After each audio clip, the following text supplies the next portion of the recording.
Hello అండి, good morning. ఇది వచ్చేసి శ్రీరామ నవమి రోజు పక్క వీడియో అండి.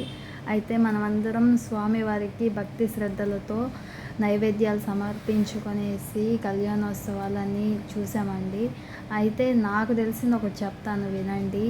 ఆయన మన కోసం అవతారం ఎత్తింది.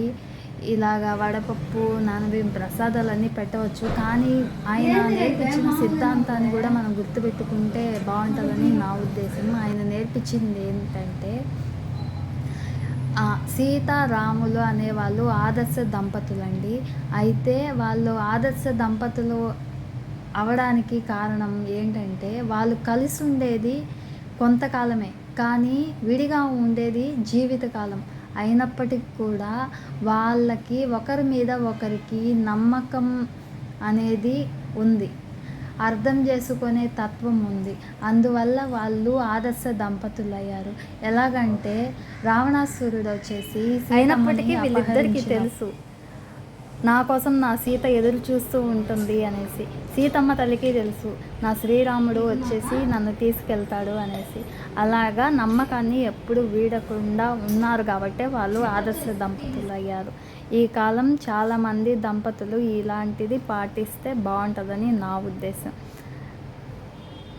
నాకు తెలిసిన ఈ క్లిప్ చెప్పానండి, మీకు నచ్చిందా? ఇప్పుడైతే ఎండాకాలం బాగా వచ్చేసింది కదా, నేను పెరుగు వేసానండి. ఇంకా ఈరోజు మధ్యాహ్నం అయితే వంకాయ బజ్జీ ఇంకా కాకరకాయ ఫ్రై చేశాను. మా చిట్టి తల్లికి వచ్చేసి ఆ థమ్సప్, ఇంకా చూసారు కదా ఐస్ క్రీమ్, అవన్నీ తీసిచ్చాము.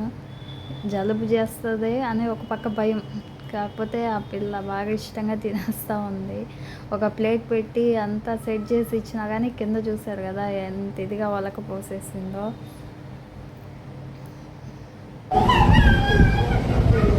ఇంకైతే ఇక్కడ కూలర్ గడేమో డ్యాన్స్ వేస్తూ ఉంది. వాళ్ళ అన్నయ్య వచ్చేసి తిట్టాడనమాట. తిట్టంగానే ఆ పిల్లకి కోపం ఎక్కువ, కలిగేసి వచ్చేస్తాం.